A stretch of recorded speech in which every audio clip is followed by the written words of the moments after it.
I'm Zibby Owens, and you're listening to the Webby-nominated podcast, Moms Don't Have Time to Read Books. This episode has been sponsored by Lauren Gabrielson, which is a women's wear brand that creates elevated essentials for the modern women's wardrobe. The collection is entirely designed and produced in Brooklyn, New York. The Lauren Gabrielson woman values quality, versatile pieces that she can wear every day that are customized to her body, her time, and her style. And by the way, I have 2 Lauren Gabrielson headbands, which I wear all the time, and you can see in my photos on my events page because I wear them everywhere, and they're amazing. And actually, my 6-year-old daughter steals mine all the time. So anyway, LaurenGabrielson.com. I am so excited to be interviewing Will Schwalbe, who is the New York Times bestselling author of The End of Your Life Book Club and Books for Living, Some Thoughts on Reading, Reflecting, and Embracing Life. He wrote his first book, Send, Why People Email So Badly and How to Do It Better, with David Shipley. The former editor-in-chief of Hyperion Books, Will founded Cookster in 2008, which is now part of Macmillan Publishers, where he currently works as EVP of Editorial Development and Content Innovation. Will is the host of podcast But That's Another Story with Will Schwalbe, originally from Cambridge, Massachusetts, and a graduate of Yale University. He currently lives with his husband in New York City. Welcome, Will. Thanks so much for coming on Moms Don't Have Time to Read Books. Thank you, Zibby. Thank you so much for having me. So, Books for Living. Please tell listeners what this book is about and what inspired you to write it. So, Books for Living is about 26 books that I read over the course of my entire life that taught me something or showed me something or gave me an insight to help me live life in a more purposeful, meaningful way.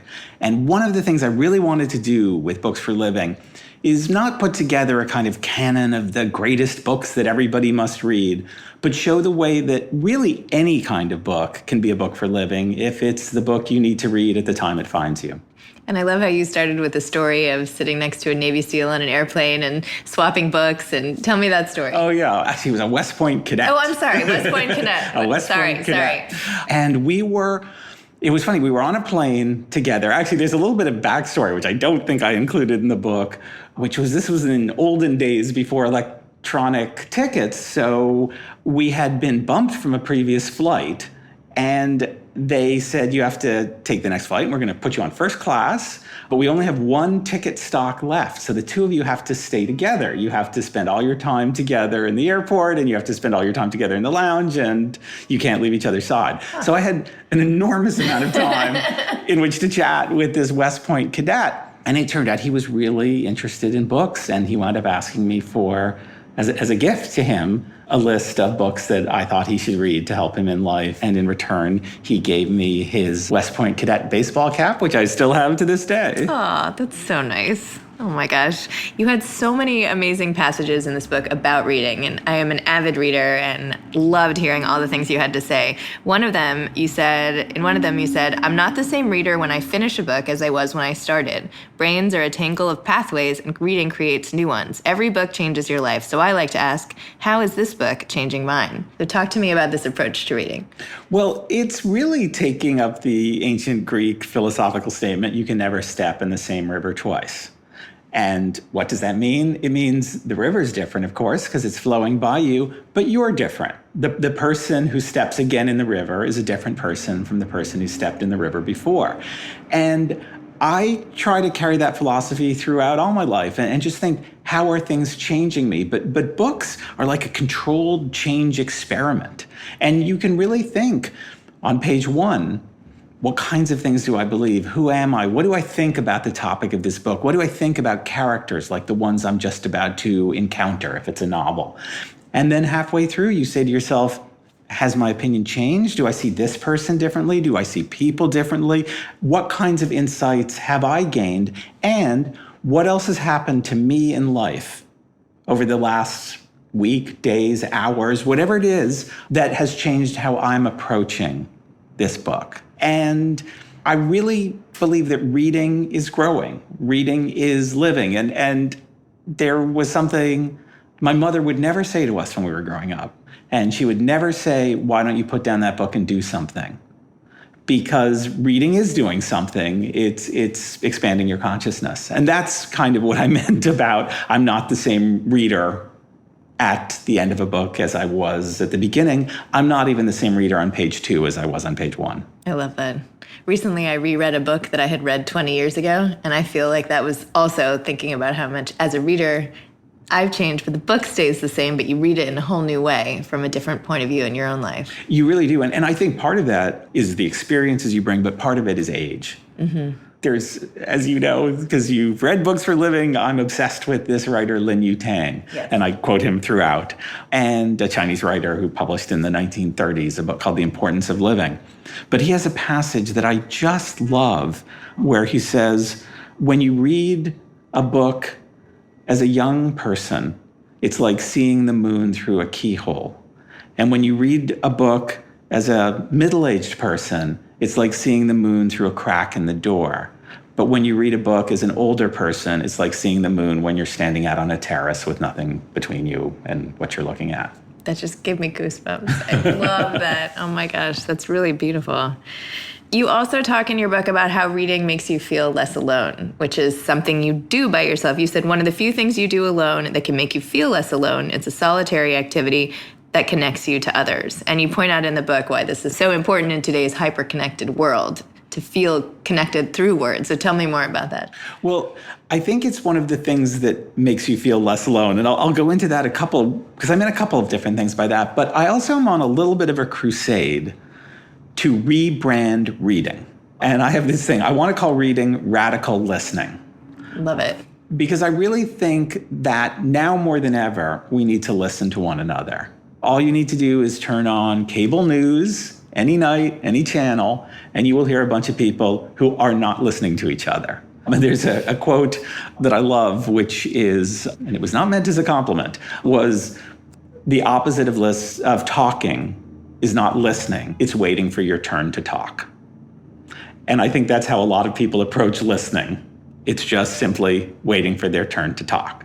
Whereas books can be radical listening. And what I mean by radical listening is the person put down the words on the page. You have no choice if you're going to read it but to hear them out, hear their argument. Sure, you could skip ahead and hop around, but basically you're going to have to engage with what they want you to hear. You can argue with them. It's not going to change the words on the page. You can scream at them, not going to change the words on the page. You can throw the book across the room, still not going to change the words on the page. So you kind of have to put aside your ego, your prejudices, your thoughts enough when you read to take in what someone else has to say. And that's a powerful thing in our lives today because we don't always do it when we're not reading. In fact, we rarely do it. So interesting. I'm going to join your crusade. Good. If you need someone to carry part of that banner on your march, I will pick up a corner. I would love. Moms don't have time to read books. Radical listening crusade. Radical listening crusade. I love that. That's so nice. I wonder if there could be a study of some sort of like, do narcissists read less, or is there a personality type, or do you see what I'm saying? Like, is there a personality? If we wanted to, yes. People who feel compelled to talk, or do they approach reading in a different way? Never. Yes, I actually think, if we wanted anecdotal evidence, I would say that our president provides that. Not a big reader, big talker. And I'll just leave it at that. Okay, we'll move on. In the book, you mentioned that there's some questions we should be asking each other more, such as, what are you reading, and would you care for a nap? Yes, those are my two favorite questions, or two of my favorite questions. Why I think we should ask people, what are you reading more, is because it's a wonderful way of saying to someone, I want to know more about who you are, but not in a very intrusive way. Mm-hmm.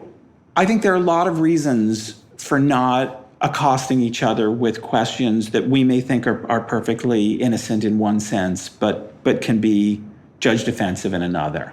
A simple question like, where are you from, can take on a very hostile or minimizing tone in certain circumstances. It's not always a great question to ask. In fact, often it isn't. But what are you reading is a terrific question. Or are you a reader? And if so, what are you reading? And what's amazing is how often I think in life we judge people.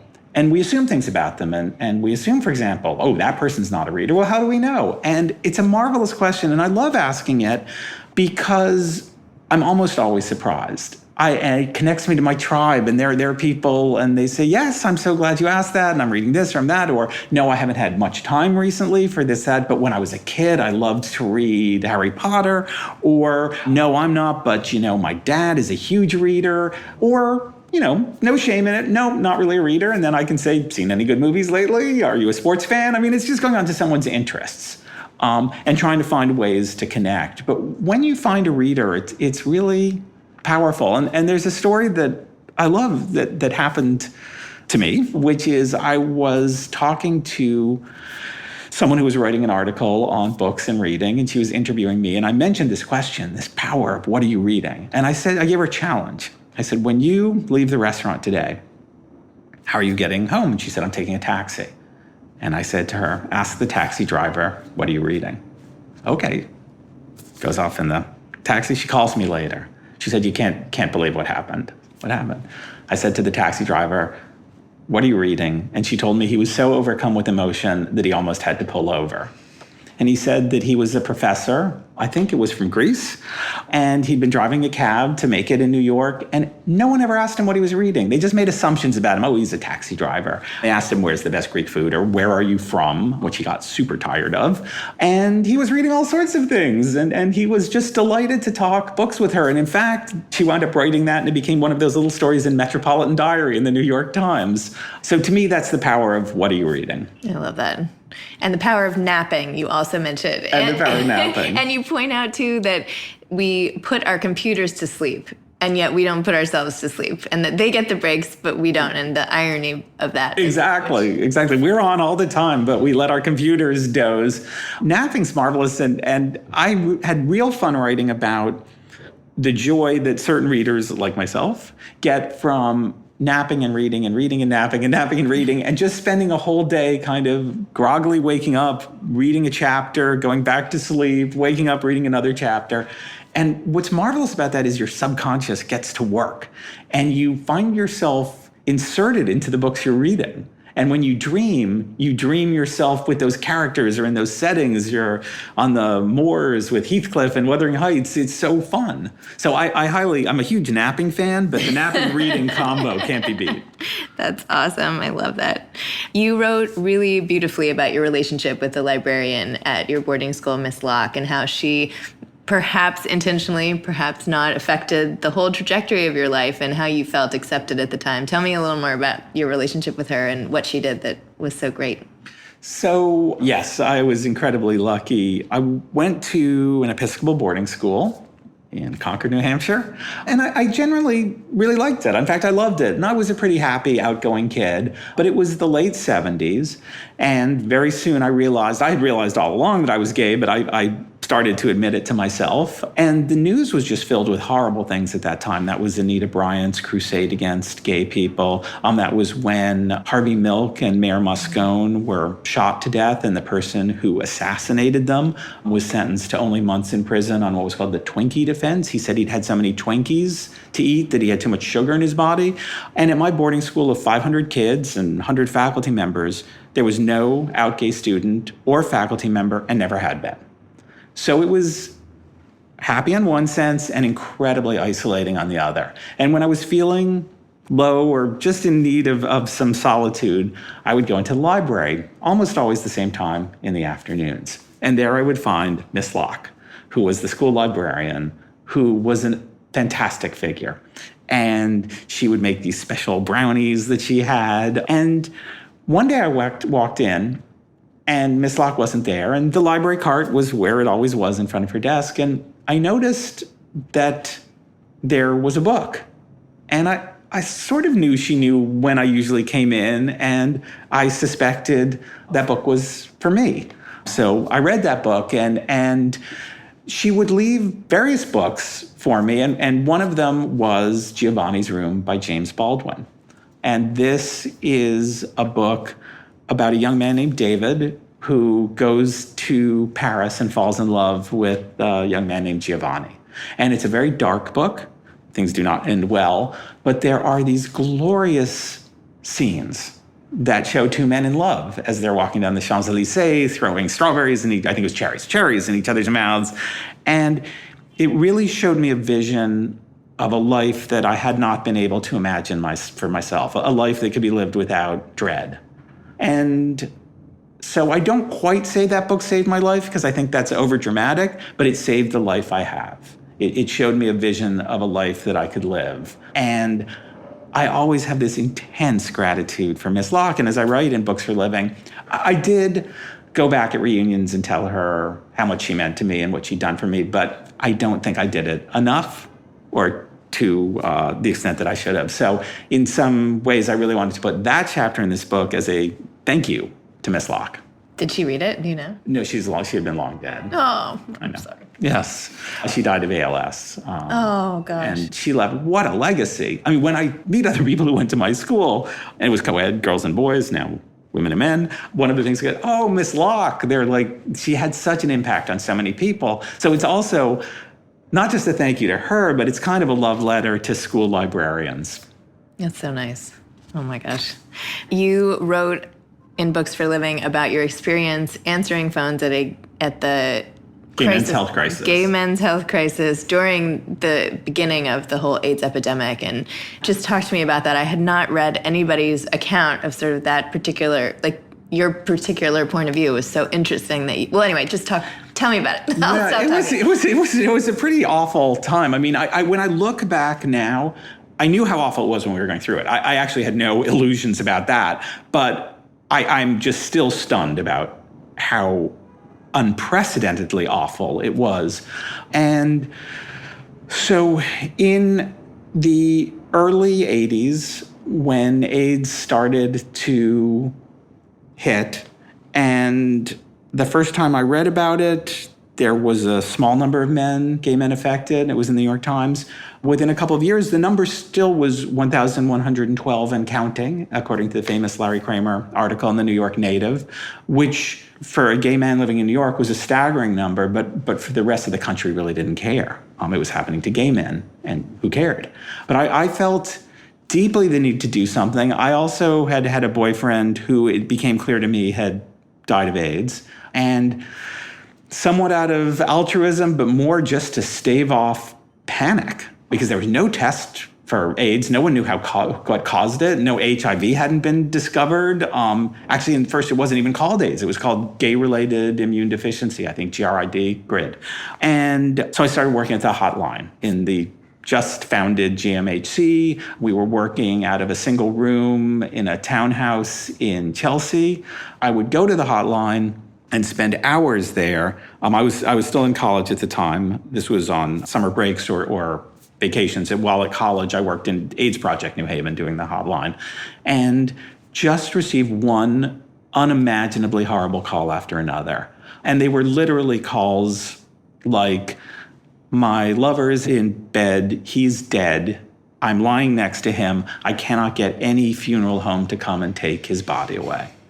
And I would have a list of, well, I have a couple funeral homes. You can try this one, you can try that one. Good luck. People being thrown out of their homes, people losing their jobs, and just people in despair, maybe because of someone they lost, maybe because they had just been diagnosed, or this group who had worried themselves sick, many with very good reason.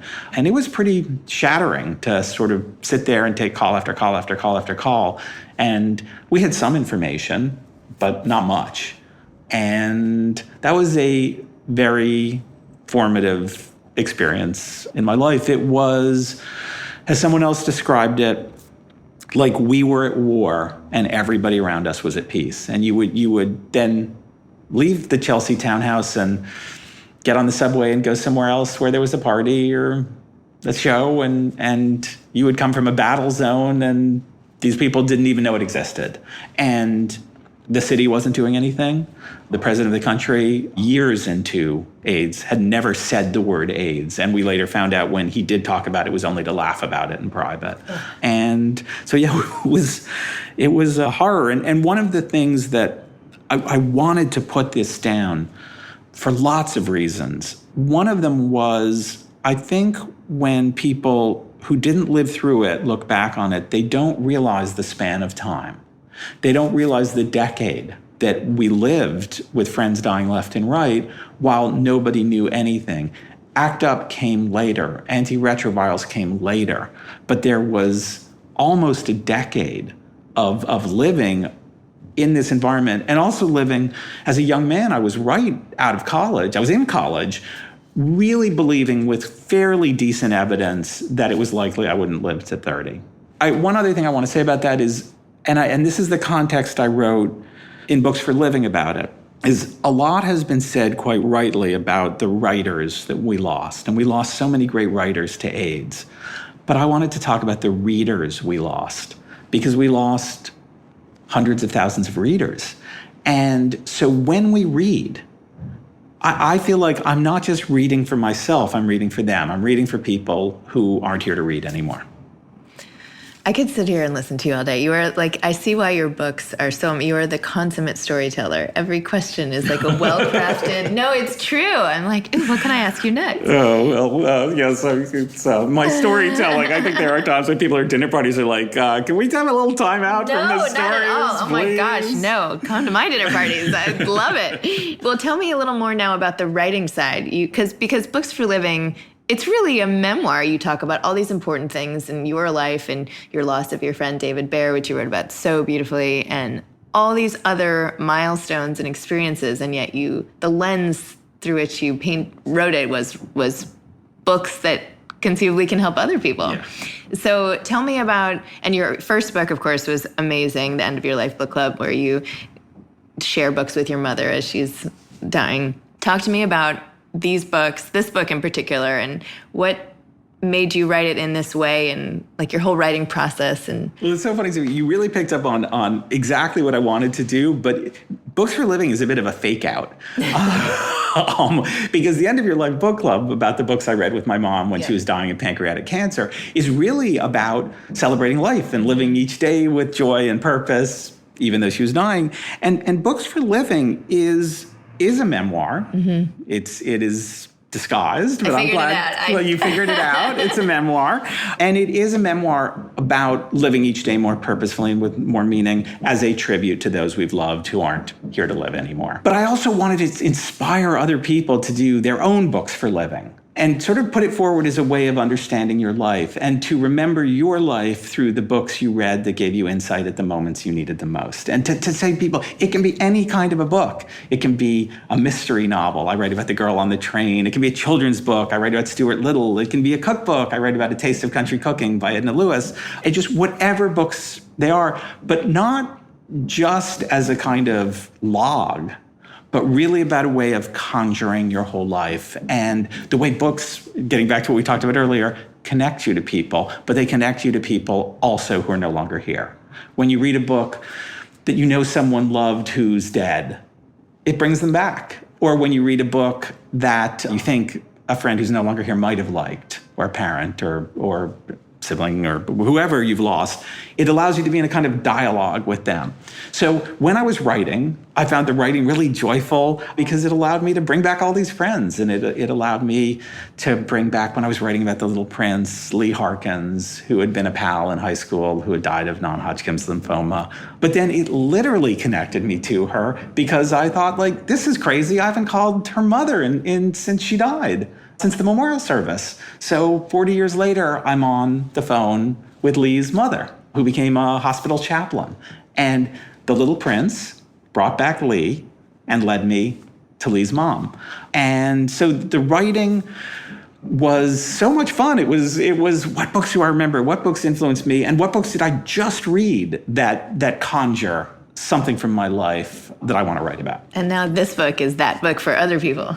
It's like a whole circle. Thank you. That's what I really hoped, is that Books for Living will do that. Yeah. Sort of get people to say, who haven't I spoke to, or what haven't I thought about, or what kind of context can I place on my life? And so the writing process itself, where do you like to write? How long do you write right here? How long did the book take you to write? So I write, so here we are in my home. Yes. Thank you for coming to visit. Thanks for having me. I write at the dining table. We're looking at my laptop, which Beautiful. is on the dining table. So clean. Yes, very, very pristine. And I need 24 solid hours to write. I cannot write. I have a full-time job. I cannot write an hour before I go to work. So we write all weekend, every weekend. And I need every second of it because I behave kind of like a crazy person. I'm like in The Shining, Jack Nicholson. I don't bathe. I don't shave. I sit there and just hour after hour after hour doing what any writer does, dawdling, going into internet rabbit holes, following weird Twitter feuds, getting up, walking around.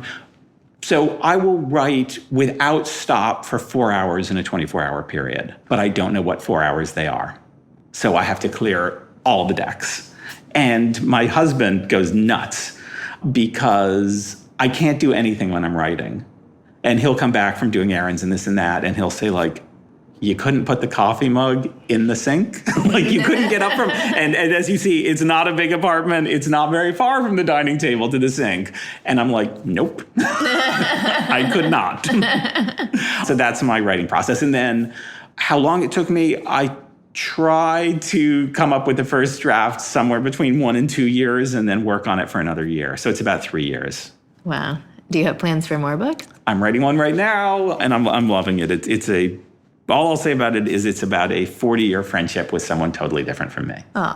Oh my gosh, can't wait to read that. And so you have a full-time job. You also have a podcast. Yes. Tell me about, and Cookster, which you started. So tell me a little about the rest of your life. So I started as a journalist, where I was a journalist in Asia for a couple of years, then grew up in publishing, wound up as editor-in-chief first of William Morrow Book Publishers and then of Hyperion Books. Quit to start a cooking website called Cookster.com, still thriving. Did that for 6 years and sold it to Macmillan. So where I work now is Macmillan, and they own it. So I run that, and I acquire and edit all different kinds of books. So I edited Melinda Gates' most recent book, The Moment of Lift. And I also, for Macmillan, do a podcast that I love. It's so much fun. It's called But That's Another Story.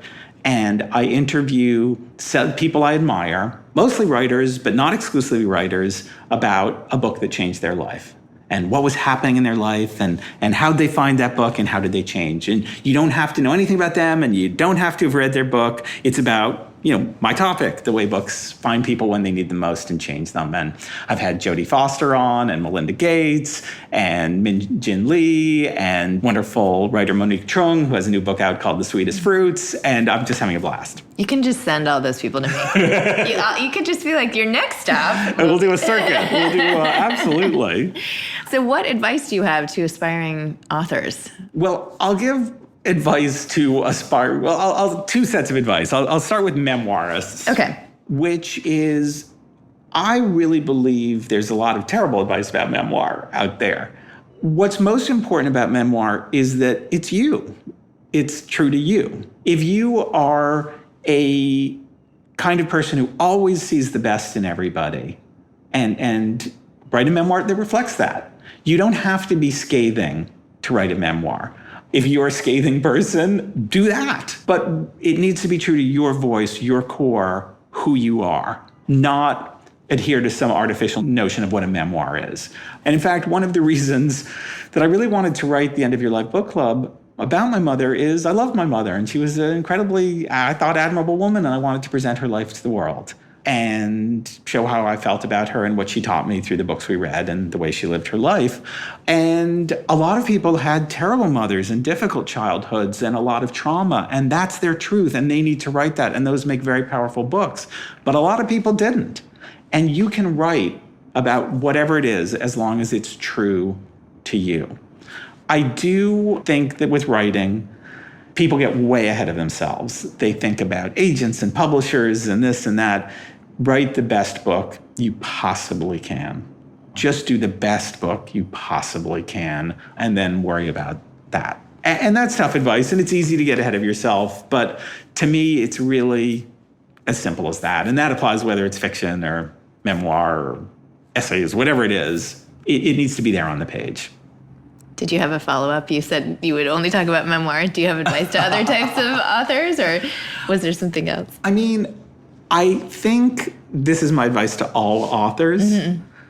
There's a question, and you're not going to be surprised what question I like to ask any author. And that is, what are you reading? Read, read, read, read. You cannot be a writer without reading.